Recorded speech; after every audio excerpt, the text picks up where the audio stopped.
नमस्कार, मनी 9 झटपट में आपका स्वागत है। मैं हूं प्रणव। क्या एक दफा फिर से लोगों के लिए कर्ज चुकाना मुश्किल हो रहा है?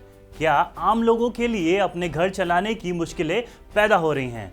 क्या बैंकों के बांटे गए कर्जों में डिफॉल्ट का खतरा मंडराने लगा है? कोविड का दौर गुजरने के बाद से यह सवाल पहली दफा फिर से पैदा होते दिख रहा है।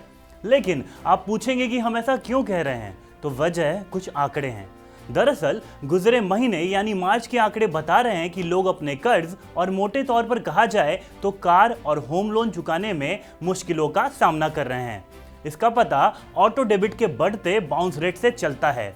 ऑटो डेबिट यानी जहां पर आपके लिए गए कर्ज की ईएमआई आपके खाते से अपने आप कट जाती है। तो बाउंस होने का आखिर क्या चक्कर है? बाउंस होने का मतलब यह है कि आपके खाते से ईएमआई कटने की एक तय तारीख पर जब ऑटो डेबिट एग्जीक्यूट हुआ तो आपके खाते में पैसा नहीं था। इसी तरह से ईएमआई कट नहीं पाया। अब जरा सोचिए कि ऐसा क्यों हो रहा है। जाहिर है किसी के खाते में जब पैसा नहीं होगा तभी उसकी ईएमआई तय तारीख पर नहीं कट पाएगी, यानी लोगों के खाते में कर्ज चुकाने लायक पैसा नहीं बच पा रहा है।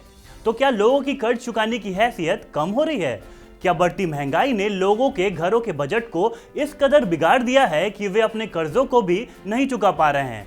इस सवाल पर लौटने से पहले हम जरा आंकड़ों पर नजर डालते हैं।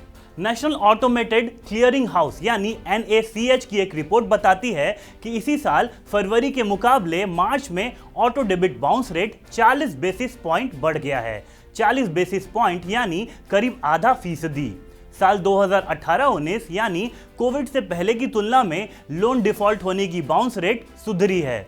उस समय लोन डिफॉल्ट होने की बाउंस रेट 24.5% से 25% थी। अब ये आंकड़ा 22.8% है। अगर हम होम लोन की बात करें तो साल 2018-19 में 18.4 लाख करोड़ रुपए का होम लोन दिया गया था।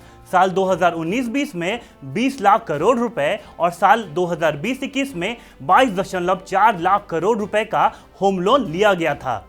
देश में इस समय लोन इंडस्ट्री 156.9 लाख करोड़ रुपए की है। इसमें सबसे अधिक हिस्सा यानी सबसे बड़ा हिस्सा होम लोन का है। लोन लेने वालों में ज्यादातर की उम्र 36 से 50 साल के बीच होती है।